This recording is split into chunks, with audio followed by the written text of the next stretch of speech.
membahas seberapa besar potensi Indonesia dalam mengejar ekonomi digital serta transformasi digital dan bersaing dengan negara-negara lainnya. Kali ini kami akan membahasnya bersama dengan Roy Kosasih, selaku Presiden Direktur IBM Indonesia yang telah bergabung bersama kami di studio CNBC saat ini. Selamat siang Pak Roy, bagaimana kabarnya di siang hari ini? Selamat siang, baik sekali, terima kasih. Terima kasih sudah hadir di studio CNBC Indonesia Pak. Baik Pak, membahas mengenai transformasi digital ya Pak dan juga ekonomi digital. Ini dapat dikatakan menjadi penopang bagi pertumbuhan ekonomi RI. Dan kalau kita lihat di situasi saat ini, transformasi digital Pak di tanah air memiliki peluang yang cukup besar ya jika dibandingkan dengan negara-negara tetangga lain ya Pak. Apalagi kalau kita lihat kita memiliki tujuan untuk mencapai cita-cita Indonesia emas di tahun 2045. Bagaimana Anda melihat ini Pak Roy? Baik, terima kasih. Pertama-tama saya mengucapkan terima kasih sudah mengundang saya hadir di sini. Indonesia tentunya memiliki potensi yang sangat besar sekali untuk menjadi satu negara yang maju di negara ASEAN. Dan kami sudah melihat bahwa pemerintah sudah mencanangkan peta jalan menjadi Indonesia negara yang maju di bidang digital di antara negara-negara ASEAN lain. Dan ini tentunya memerlukan satu lompatan teknologi.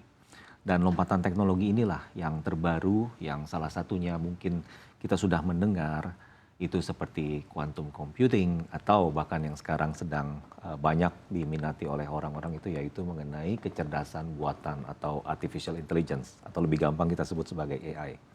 Kita sudah melihat bahwa AI ini akan membawa satu kemajuan di bidang perekonomian dunia dengan membawa teknologi yang akan membuat orang-orang pada saat melakukan produksi itu menjadi lebih efisien, menjadi lebih efektif, dan juga dapat menghemat waktu ataupun bahkan menghemat biaya.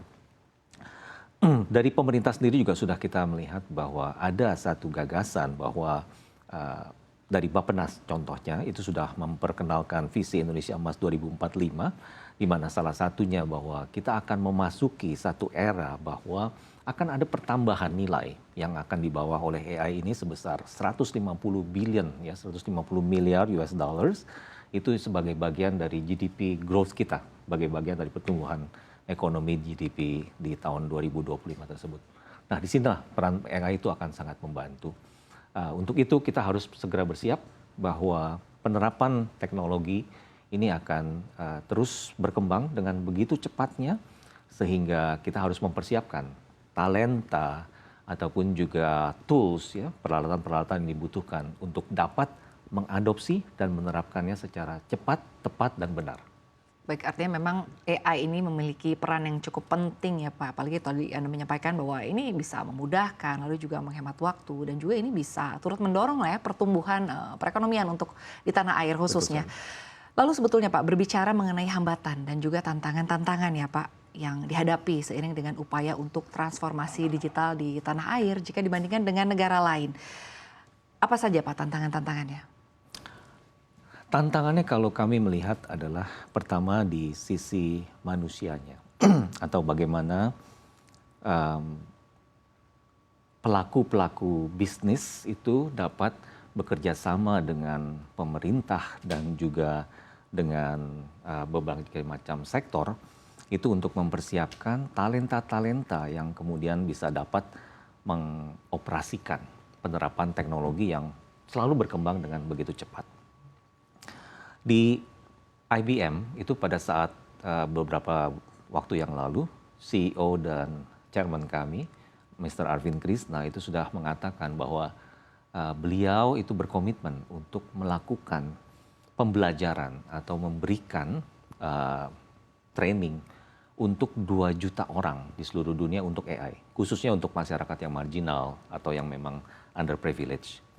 Nah, ini untuk di seluruh dunia. Dan ini sejalan dengan ide tersebut, kami pun di Indonesia sebagai bagian dari IBM Global juga berkomitmen untuk bisa memberikan hal yang sama. Sejak Maret tahun ini, itu kami sudah melakukan sudah melaunching ya, sudah mendirikan satu academy yang kami sebut sebagai IBM Academy for Hybrid Cloud dan AI.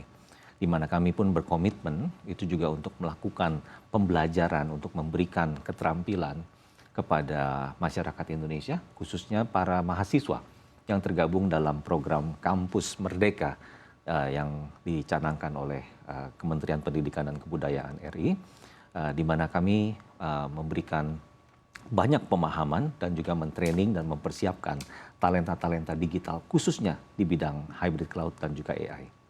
Baik, artinya mempersiapkan SDM yang cukup siap ya dan cepat berakselerasi dengan kemajuan teknologi, apalagi dengan kehadiran AI ya Pak Roy. Tadi Anda menyebutkan mengenai Indonesia Emas Pak di tahun 2045 ya. Langkah apa yang perlu diambil dunia usaha atau pemerintah Indonesia untuk bisa mencapai atau mengejar visi dan target tersebut? Betul sekali. Jadi memang pemerintah sudah membuat satu peta jalan, satu roadmap. Dan untuk mencapai roadmap ini tentunya infrastruktur, ya. Infrastruktur itu harus kita persiapkan dengan sangat matang.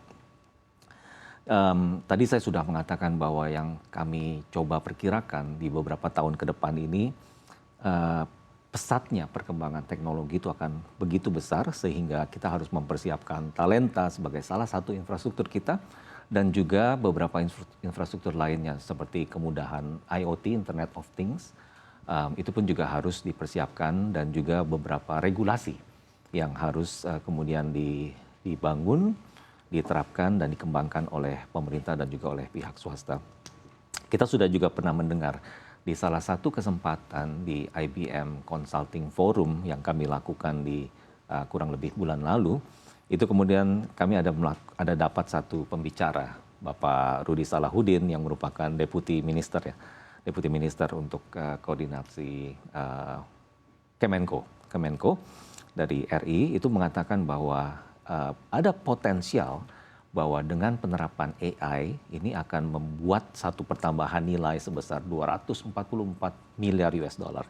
Juga ini akan membuat capacity yang sangat meningkat untuk di Indonesia. Jadi kalau kita lihat 244 miliar dolar itu hampir 1/5 dari GDP kita di tahun 2022. Jadi besar sekali. Kemudian juga kami melihat bahwa ada satu survei yang dilakukan oleh IBM Institute for Business Value atau kita sebut sebagai IBV, itu yang melakukan survei kepada banyak CEO di seluruh dunia yang mengatakan bahwa 75% dari yang disurvei itu mengatakan bahwa perusahaan atau setiap organisasi yang dapat menerapkan AI itu akan membawa beberapa keuntungan kompetitif. Ya, jadi akan membuat sangat maju sehingga perusahaan-perusahaan yang tidak memakai AI itu akan sangat ketinggalan. Ini pun juga sama dengan seperti apa yang pernah saya sampaikan di beberapa kesempatan sebelumnya, bahwa manusia yang tidak menggunakan AI itu tentu akan dikalahkan oleh manusia-manusia atau pelaku bisnis yang dapat menerapkan AI dalam kehidupan dia sehari-hari.